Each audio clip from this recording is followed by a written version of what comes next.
Hello guys, இன்னைக்கு நம்ம பார்க்க போறது பீட்டர் கில்லர் எபிசோட் 15 தான். மறக்காம கீழே ஒரே ஒரு லைக் போட்டுங்க, ஏன்னா இப்பதான் இது விறுவிறுப்பா போகுது. அதே மாதிரி இப்பதான் நம்ம சேனலுக்கு வரீங்களா, என்ன பண்ண இருக்கீங்க, சப்ஸ்கிரைப் பண்ணிக்கோங்க. ஏன்னா அப்பதான் இதுக்கப்புறம் வர மான்வாஸ்தம் உங்களுக்கு நோட்டிபிகேஷன் வரும். சரி வாங்க, நம்ம டைம் மிஸ் பண்ணாம அந்த அற்புதமான சண்டைக்குள்ள போகலாம். எபிக்கோட ஸ்டார்டிங்லயே அங்க 2 பேர் இறந்து போயிருப்பாங்களே, அதை பாத்துக்கினே அவன் சொல்றான், நான் வந்து எதிர்பார்க்கல கிம் சூங், நீ வந்து அவனோட கழுத்து அதாவது வைட்டல் பாயிண்ட்லயே குத்தி இறக்க வச்சிருக்க. ஒரு பர்சனுக்கு நீ வந்து ஒரு மின்சம் ஆக்குறனே வச்சுக்கேன் கொல்றதுக்கு. ஆனா இங்க ஏகப்பட்ட ஆளுங்க இருக்காங்க, அதுவும் ப்ரொஃபஷனலான கில்லர்ஸ். இவங்கள 100 பேர் இருக்காங்க. 100 பேரை கொல்றதுக்கு அப்போ 100 மின்சம் ஆகுமா? இது ரொம்ப இன்ட்ரெஸ்டிங்கா இருக்கு. பார்க்கலாம் உன்னால என்ன பண்ண முடியுதுன்னு. எவ்வளவு நேரம் ஆக்குற நீ கில் பண்றதுக்கு? இந்த சண்டையும் ஆரம்பிக்குது. ஒரு 2 பேர் வராங்களா, அவங்க 2 பேரையும் காலை வச்சு உதச்சு கில் பண்றான். அதெல்லாம் பாக்குற அவ வந்து ரொம்ப ஆச்சரியமாகறா. ஏன்னா அவங்க கொஞ்சம் கொஞ்சமா கிம்ம ஒரு மாதிரி சைடா கார்னர் பண்றாங்க. அது ஒரு முட்டு சந்து மாதிரி தான். அங்கிருந்து இவனால தப்பிக்கவும் முடியல. இதே மாதிரி போச்சுன்னா கிம் வந்து அங்க ஆபத்துல மாட்டிப்பான். அங்க இடம் இல்ல, இந்த சைடு அங்க ஏகப்பட்ட ஆளுங்க வந்து தடுக்கிறாங்க. கிம்மியும் அவங்க தாக்கும் போதே சொல்றாங்க, அவ்வளவுதான்டா நீ மாட்டிக்கின, இதே மாதிரி நீ எவ்வளவு நேரம் தான் தப்பிக்க போற, இங்க ஏகப்பட்ட ஆளுங்க இருக்காங்க. அங்க நெத்தாலியனும் இதெல்லாம் பாத்துக்கினே சொல்றான், கிம்மு கிம்மு கிம்மு, நான் உன்னை பார்க்கும்போது இன்னமும் ஆர்வமா இருக்கேன். ஏன்னா நீ வந்து ஒரு இடத்துல மாட்டிக்கினடா, இதுக்கப்புறம் நீ என்ன பண்ண போற, நான் ரொம்ப கியூரியஸா இருக்கேன். ஆனா சொல்ல போனா இது எல்லாமே கிம்மோட பிளான் தான். ஏன்னா இவங்க எல்லாரையுமே ஒரே ஒரு இடத்துல இவன் வர வைக்கணும் அப்படின்னு ஆரம்பத்துல இருந்தே யோசிச்சிருக்கான். ஏன்னா என்கிட்ட ஒரு வழி இருக்கு, இங்க என்னதான் இத்தனை பேர் இருந்தாலும் இத்தனை பேரை என்னால தாக்க முடியும், அதுவும் ஒரே டைம்ல. ஆனா கிம் அங்க சைட்லயே வாட்டர் பைப் இருக்குமா, எடுத்து பயங்கரமா அடிக்கிறான். என்ன ரொம்ப இது நல்லா இருக்கா? இன்னமும் ஆரம்பிக்கல, என்ன நீங்க பாக்குறீங்க? எல்லாராலையும் ஒண்ணுமே பண்ண முடியல, ஏன்னா அந்த தண்ணி அவ்வளவு ஃபோர்ஸ் ஆகுது. ஆனா ஒரு கட்டத்துல அந்த தண்ணியும் காலியாவ எல்லாருமே சிச்சிங்கன்னு சொல்றாங்க. இது வந்து ஒரு நல்ல ஐடியா தான், இருந்தாலும் இதை வச்சுலாம் யாரையுமே உன்னால கொல்ல முடியாது, உனக்கு தெரியாதா என்ன? ஆமா ஆமா, அதான் நான் தான் சொன்னேன் அடிக்கும் போதே. இந்த மாதிரி நான் இன்னமும் ஆரம்பிக்கல. சைட்லயே ஒரு மிஷின் இருக்கும், அதாவது நம்மளோட ஹார்ட் நின்று போனா ஷாக் ட்ரீட்மெண்ட் குத்து நம்மள திரும்ப உயிரோட வர வைப்பாங்களே, அந்த மிஷின் எடுத்து அந்த தண்ணிலே வைக்கிறான். அதனால வர அத்தனை பேருமே ஷாக் அச்சே சேர்த்து போறாங்க. பரவாயில்லையே, நான் வந்து எதிர்பார்க்கல கிம் வந்து ரொம்ப இன்ட்ரெஸ்டிங்கா இருக்கு. அதாவது நான் என்ன யோசனை, கிட்ட ஒரு 100 மிச்சம் ஆகும்னு நினைச்சேன் இவங்க எல்லாரையுமே கொல்றதுக்கு. ஆனா நீ வந்து அந்த நேரத்தை குறைச்சிட்ட. எல்லாரையுமே ஒரு 30 நிமிஷத்துல நீ போற போக்க பார்த்தா போட்டு தள்ளுறன்னு நினைக்கிறேன். ஆனா இன்னமும் அங்க அதிக பேர் இருப்பாங்களா? அங்க ஒரு நோட் எடுத்து ஏதோ ஒன்று அவன் எழுதுறான்னு இல்ல வரையறான். அதை அவன் தூக்கி போட அவங்களுக்கு எதுவுமே புரியல. அடே பொடி பயலு, நீ என்ன பண்ண இருக்க? நீ டாக்டரோட கோட்டை போட்டுக்கினா நீ என்ன டாக்டரா மாறிடுவியா என்ன?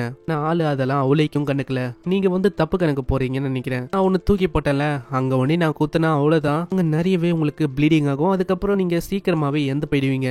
இதே மாதிரிதான் அங்க சம வேகமா போய் ஒருத்தங்களையும் அவன் தாக்குறான். கரெக்டா அந்த நெக்கோட அந்த பகுதி அங்கதான் அவன் குத்தி எல்லாரையுமே கொல்றான். என்னதான் கொண்டாலும் அங்க ஏகப்பட்ட ஆளுங்க இருக்காங்களே, அங்க இருக்கிற மத்தவங்களும் சேர்ந்து அப்படியே நம்ம கிம்ம பிடிக்கிறாங்க. கிம் மேலேயே அவங்க ஏறி உட்காந்துக்கிறாங்க. ஆனா கிம் அவங்க எல்லாரையுமே பறக்க விடுறான் ஆளு. ஏமாதான் அங்க இருக்கிற ஒருத்தனையும் அவன் கொல்றானா. இதெல்லாம் பாக்குற அந்த பொண்ணு அவளால எதையுமே நம்ப முடியல.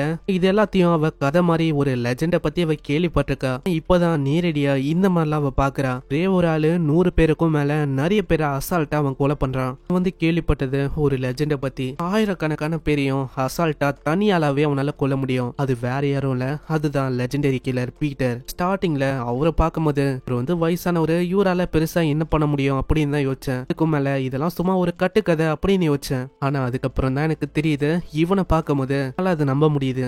இன்னமும் ஒரு விஷயம் எனக்கு புரியல. இவனை பார்க்கும்போது ஒரு டவுட் வருது, அதாவது இவனும் அவரும் இதே மாதிரி சிமிலரா இருக்காங்க. அதுதான் எனக்கு புரியல, எப்படி இந்த சைடு இதே மாதிரி அங்க இருக்கிற எல்லாரையுமே அவன் கொலை பண்றானா? இதெல்லாம் பாக்குற அந்த நெத்தாலியன் அவனும் அங்க பாராட்டான். பரவாயில்லையே கேம், நான் எதிர்பார்த்த மாதிரியே இதுக்குள்ள ஏகப்பட்ட பொட்டன்சியல் இருக்குன்னு நினைக்கிறேன். நான் எதிர்பார்த்தது ஏதோ 100 மிச்சம் எல்லாரையுமே கொலை பண்றது. நான் இங்க இருக்கிற எல்லாரையுமே நீ வந்து கிட்டத்தட்ட ஒரு 13 மிச்சத்திலேயே கொலை பண்ணிட்டேன். ரொம்ப இன்ட்ரெஸ்டிங்கா இருக்குல்ல?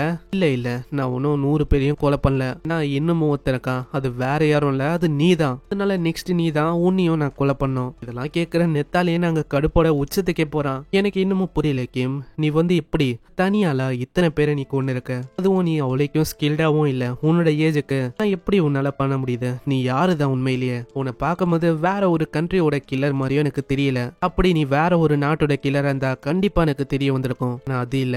பீட்டரும் சொல்றான், நான் ஒன்னும் உன்ன மாதிரி இல்ல, யாரு ரொம்ப ஸ்ட்ராங்கா இருக்காங்களோ தேடி போய் கொண்டு நான் ஸ்ட்ராங்னு காட்டிக்கிறதுக்கு இதெல்லாம் கேக்குற அவன் ரொம்ப கடுப்பாயிட்டு அங்க அப்படியே கொல்லலான்னு வரான். இவங்க 2 பேரோட சண்டையும் அங்க ஆரம்பிக்குது. அங்க கிம்மியும் ஒரு பயங்கரமான பஞ்ச் அடிக்கிறான். கிம்மோ பிளாக் பண்றான். இதெல்லாம் அவன் கொஞ்சமா தள்ளி போகிறான். இதை பாக்குற யூனாவால எதையுமே நம்ப முடியல. எப்படி அவன் இன்னும் இந்த அளவுக்கு ஸ்ட்ராங்கா இருக்கான்? கிம் என்னதான் பிளாக் பண்ணியிருந்தாலும் அவன் அப்படியே கொஞ்சம் தள்ளி தான் போகிறான். இந்த சைடு கிம்மோ சொல்றான் அவன் வந்து ரொம்ப ஸ்ட்ராங்கா இருக்கான். அதே டைம்ல இவனோட ஸ்ட்ரென்த் அது ரொம்ப பயங்கரமா இருக்கு. இவன் உண்மையிலேயே ஒரு ஹியூமன் தானா? அவன் திரும்பவும் தாக்க ஆரம்பிக்கிறானா? அங்க யூனா ரொம்பவும் கஷ்டப்படுறா. இதே மாதிரி போச்சுன்னா அவனால சரியா தாக்கு பிடிக்க முடியாது. அதுக்கப்புறம் அவன் இறந்து போயிடுவான். ஏன்னா அவன் ஏகப்பட்ட ஆளுங்க கூட இப்போ சண்டை போட்டான். அதுலயே அவனோட ஸ்ட்ரென்த் முழுக்க போயிடுச்சு. இந்த சைடு நெத்தாலியன் விடவே இல்லையே. அங்க இருக்கிற ஆளுங்களையும் அவன் விட்டு வைக்காம உங்க எல்லாரையுமே பிடிச்சு அப்படியே ஒரே கையில தூக்கி போடுறான். இதனால நம்ம கிம் மேலதான் எல்லாருமே போய் விழுறாங்க. இத ஒரு வாய்ப்பா வச்சு நெத்தாலியன் அங்க ஒரே ஒரு அடிதான் அடிக்கிறான். இதனால அவன் எங்கேயோ போய் விழுறான். என்னால எதிர்பார்க்க முடியல. நெத்தாலியன் அவனோட ஒரே ஒரு கையை வச்சுதான் என்ன தாக்குனா. இதுக்கே அவனோட ஸ்ட்ரென்த்தை என்னால உணர முடியுது. இந்த அளவுக்கு பவர் இருக்கா என்ன? ஒருத்தனுக்கு ஒரே கையில இந்த அளவுக்கு பவர் இருந்து நான் பார்த்ததே இல்ல. சைடு இதெல்லாம் பாக்குற யூனாவால எதையுமே நம்ப முடியல. ஆனா கிம் நீ வந்து அவன் கூட சண்டை போடக்கூடாது. ரொம்ப ஸ்ட்ராங்கு. இதே மாதிரி போச்சுன்னா கிம் அங்க இறந்து போறதுக்கும் வாய்ப்பு இருக்கு. இந்த சைடு இன்னொரு வாட்டி அவன் தாக்குறானா. இதனால நெத்தாலியனும் கிம்மோ அந்த லிப்ட் வழியே கீழே போய் விழுறாங்க. யூனாவும் இதெல்லாம் பார்த்து ரொம்ப கஷ்டப்படுறா. சைடு நெத்தாலியன் விடவே இல்ல. அங்க பயங்கரமா பஞ்சுக்கு மேல பஞ்சா அவனோட மூஞ்சுக்கு நேரா தாக்குறான். கிம் ஏதோ ஒண்ணு நீ சொன்னல என் காதுல அப்போ வில்ல. இப்போ நீ பார்க்க போற அதாவது நான் யாருன்னு.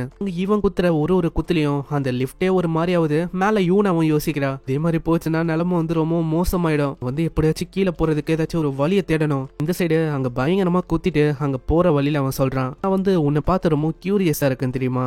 தெரியல இந்த மாதிரி இன்னைக்கு பீட்டர் வர வேண்டியது. நீ எதுக்கு வந்திருக்க? உனக்கும் பீட்டருக்கும் என்ன ரிலேஷன்ஷிப் இருக்கு அதுவும் எனக்கு சரியா தெரியல. நீயும் மத்தவங்கள மாத்தான் ஒரு சாதாரணமான ஆப்போனன்ட். நான் என்ன யோசிச்சுனா மத்தவங்கள கம்பேர் பண்ணா நீ ரொம்ப டிஃப்ரெண்டா இருப்பேன்னு நினைச்சேன். ஆனா அப்படி இல்ல. மத்தவங்களும் இதே மாதிரி தான் கடைசியில செத்து போயிடுவாங்க. நீயும் அது மாதிரி என்ன செத்து போயிட்டியா என்ன? ஹீரோ கிட்ட இருந்து எந்த விதமான பதிலும் வராதா? அப்படி அவன் கிட்ட வந்து சொல்றான் என்ன ஒரு ஆச்சரியமான விஷயம்னா உன்னோட முகத்துல எந்த விதமான அடியும் இல்ல. இப்பதான் அவன் நல்லா யோசிக்கிறான். அதாவது இவன் ஒரு அடியும் தாக்கியிருப்பான்ல. அந்த ஒரு அடியும் அசால்ட்டா ஆளு டாச் பண்ணிருப்பான். ஒரு அடியும் அவன் பிளாக் பண்ணிருப்பான். இதனால தான் அங்க பீட்டருக்கு எதுவுமே ஆயிருக்காது. நான் எவ்வளவு சீரியஸாயும் உன்னை தாக்கியும் உனக்கு எதுவுமே ஆகலையா? சாரிப்பா நீ இது வரைக்கும் சொன்னது எதுவுமே எனக்கு கேட்கல. அதே மாதிரி நான் கொஞ்சம் தூங்கிட்டேனா அதனால தான் இப்போ நான் சீரியஸ் ஆகிறேன். நீ கவலைப்படாத. இதெல்லாம் கேட்டவன் இன்னும் கடுப்பா வரான். என்னது நான் எவ்வளவு சொல்லியும் நீ வந்து எதுவுமே கண்டுக்கலையா? இப்போதான் சீரியஸ் ஆகுறியா? இதனால அவன் கடுப்போட உச்சத்துக்கே போய் அங்க பயங்கரமா அவன் தாக்குறானா. உங்க 2 பேரோட பஞ்சும் அப்படியே மோதிக்குது. இந்த சைடு இது எல்லாத்தையுமே அந்த கண்ணு தெரியாத அந்த பொண்ணும் அந்த மேனேஜரும் பாத்துக்கினே சொல்றான் ஆமா மேடம் இந்த மாதிரி நீங்க கன்ஃபார்மா சொல்றீங்களா அவனால தாக்கு பிடிக்க முடியுமா? நாங்க அவங்களோட ஃபைட் அது வந்து ரொம்ப பயங்கரமா போகுது. நீ என்ன சொல்ற? நீ நினைக்கிற மாதிரி அவனும் சாதாரணமான ஆள் இல்ல. ஏன்னா அவனை பத்தி ஏகப்பட்ட ஸ்டோரிஸையும் நான் வந்து கேள்விப்பட்டிருக்கேன் தெரியுமா? அதே மாதிரி அவனை பத்தி நம்ம கவலைப்பட தேவையில்ல. 55 வருஷத்துக்கு முன்னாடி உனக்கு எப்படி இந்த மாதிரி ஒரு ஸ்ட்ரென்த் கிடைச்சது அதை பத்தி நீ யோசிச்சிருக்கியா? 55 வருஷத்துக்கு முன்னாடி அவன் வந்து ஒரு சின்ன பையனா தான். அப்ப ட்ரைனிங் அப்போ ஒருத்தரும் கேட்டாரு உங்களுக்கு எது ஸ்ட்ரென்த் அதை பத்தி சொல்லுங்க. வேற என்ன நம்மளோட பாடி தான் நம்மளோட வெப்பனே. ஆமா நீங்க சொல்றது கரெக்ட் தான். இப்ப அதனால தான் உங்களோட ட்ரைனிங் நீங்க ஆரம்பிக்க போறீங்க. அதே மாதிரி உங்களோட பாடியும் வலிமையா மாத்த போறீங்க. இங்க ஒரு மிகப்பெரிய கல் இருக்குல்ல இதை நீங்க உங்களோட கையால ஒட்டுமொத்தமா உடைக்கணும். ஆனா இதை பார்க்கும்போது அங்க இருக்கிற ஒருத்தனும் சொல்றான் டீச்சரு இதை வந்து எங்களால எப்படி பண்ண முடியும்? இது ரொம்ப பெரிய கல்லா இருக்கு. இது வந்து எப்படி உடையும் நீ சொல்ற? இது உடையறதுலாம் கொஞ்சம் கஷ்டமான விஷயம். சைல பீட்டர் பார்த்தா அங்க கையில ஏதோ கட்டெல்லாம் கட்டின்னு இருக்கனா பார்த்து மத்தவங்க எல்லாருமே ஃபர்ஸ்ட் கலாய்க்கிறாங்க. இதே மாதிரி தான் பீட்டர் அங்க ட்ரை பண்றான். அப்பயும் அவங்க கலாய்க்கிறாங்க யோ பீட்டரு உன்னால இதெல்லாம் பண்ண முடியாது. நீ என்னதான் முக்குனாலும் அவ்வளவு பெரிய கல்லு உன்னோட சைஸை விடவும் அது பெருசா இருக்கு. அதை உன்னால அவ்வளவு சீக்கிரத்துல உடைக்க முடியாது. ஆனா பீட்டர் அது எதையுமே கண்டுக்கல. பீட்டர் அங்க ராப்பகல அதை உடைக்க ஆரம்பிக்கிறான். அங்க இதே மாதிரி நைட் ஆகுது. நைட்டு காலையில ஆகுது. காலையில அங்க சாயந்தரம் ஆகுது. இதே மாதிரி அங்க 1 மாசம் கடந்து போகுது. அந்த ஆளுங்க திரும்ப வராங்க. 1 மாசமா இந்த பீட்டர் இங்க என்னதான் பண்றானோ பாரு. நம்மளா ட்ரைனிங்லாம் பண்ணதோம் அவன் அதுக்கெல்லாம் வரவே இல்ல. இங்க வேஸ்டா இங்க பெரிய கல்ல உடைக்கிறேன் அப்படின்னு இங்கேயே தான். ஆனா கடைசியில அவனால எதையுமே பண்ண முடியலன்னு நினைக்கிறேன். அந்த கல்லும் அங்க புத்தம் புதுசா அப்படியே இருக்கா. இத பார்க்கும்போது அவங்க ரொம்ப சிரிப்பாங்க. சைட்லயே அந்த பொண்ணு சொல்றான் இல்ல இது வந்து புது கல்லு அங்க பாரு. இத பார்த்து அவங்க ரொம்ப ஆச்சரியமாகறாங்க. ஏன்னா அங்க ஏகப்பட்ட கல்லு எல்லாத்தையுமே நம்ம பீட்டர் தான் உடைச்சிருக்கான். அப்படியே பிரசன்ட் கொத்து அவங்க 2 பேரும் தாக்கிக்கும் போதே அங்க நெத்தாலியன் சொல்றான் தெரியுமா ஒரு ஆவரேஜான மனுஷன் அதனால எவ்வளவு கிலோகிராம் தூக்க முடியும்னு? 524 கிலோகிராம் அந்த அளவுக்கு வெயிட் தான் தூக்க முடியும். அவங்க கூட எனக்கு மேட்சே இல்ல தெரியுமா? இப்படி சொல்லும் போதே அங்க கிம்மும் சொல்றான் உனக்கு ஒரு விஷயம் தெரியுமா? ஒரு காரால அடிப்பட்டா உனக்கு எப்படி ஃபீல் ஆகுன்னு? அடனா எதுக்கு நீ அதை பத்தி பேசுற? நான் இப்ப அதை ஃபீல் பண்ண போறேன். கிம் பயங்கரமா தாக்குறான். இதனால அவன் எங்கேயோ போய் விழுறான். இதை அவன் எதிர்பார்த்திருக்க மாட்டான். ஏதோ ஒரு பெரிய விஷயம் அவனை தாக்குற மாதிரி அவனுக்கு ஃபீல் ஆகுது. இன்னமும் அங்க கிம் விட்டே கொடுக்கல. அங்க பயங்கரமா கைய வச்சு தாக்க ஆரம்பிக்கிறான். அதனால ஆளும் அந்த செவுத்துல போய் சொருவிக்கிறானா. அங்க இத பாக்குற அந்த மேனேஜருக்குலாம் அவ்வளவு சந்தோஷம். மேடம் நம்ம கிம் வந்து ஜெயிச்சுட்டான்னு நினைக்கிறேன். இல்ல அந்த அளவுக்கு இது சீக்கிரமா ஒண்ணும் முடியாது. கீழே இன்னமும் நெத்தாலியன் உயிரோட தான் இருக்கான். அவன் அப்படியே எழுந்துக்கிறான். என்ன கிம் ரொம்ப ஆச்சரியமா இருக்கோ, நான் எதுக்கு இன்னமும் சாகல, நீ வந்து இந்த அளவுக்கு அடிச்சிருக்க, இதெல்லாம் உனக்கு புரியல. அதாவது நான் எதுக்கு இன்னமும் உயிரோட இருக்கேன்னு. அதன உன்னோட கைய பாரு, நீ இந்த அளவுக்கு அடிச்சோம் உன்னோட கை அது இந்த அளவுக்கு ஊண்டா இருக்கு. எனக்கு எதுவுமே ஆகல. ஏன்னா நான் வந்து உன்கிட்ட ஸ்டார்டிங்ல சொன்ன பத்தியா ஹியூமனோட எவல்யூஷன் அதை பத்தி, அது நீ உன்னோட கண்ணாலேயே பார்க்க போற ஃபர்ஸ்ட் பர்சனா இருக்க போற. அப்படி அவன் சட்டையா அவுக்குறான். இத பாக்குற கிம் அவங்க ரொம்ப ஷாக் ஆகுறான். டேய் நீ வந்து உன்னோட பாடியை என்ன பண்ணி வச்சிருக்க, உன்னோட பாடியை பார்த்தா ஒரு மாதிரி வித்தியாசமா இருக்கு, புரியலையா கிம்? இதுதான் ஹியூமனோட ஒரு எவல்யூஷன். அதாவது நான் இதை தான் நான் ஸ்டார்டிங்லேயே சொன்னேன். இப்போதான் நம்மளோட ஃபைட்டே ஆரம்பிக்குது. ஸோ இங்கே இந்த எபிசோட முடியுது. ஸோ உங்களுக்கு கண்டிப்பா இது பிடிச்சிருக்கும்னு நினைக்கிறேன்.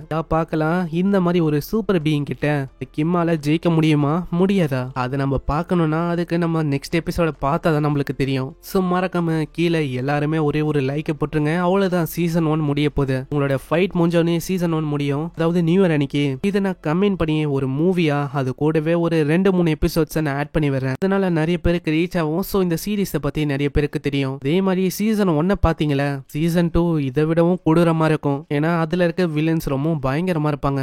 மிஸ் பண்ணாம பாக்குறதுக்கு சப்ஸ்கிரைப் பண்ணிக்கோங்க. நான் உங்களை நெக்ஸ்ட் எபிசோட்ல சந்திக்கிறேன். தேங்க்யூ ஃபார் வாட்சிங். சயனரா.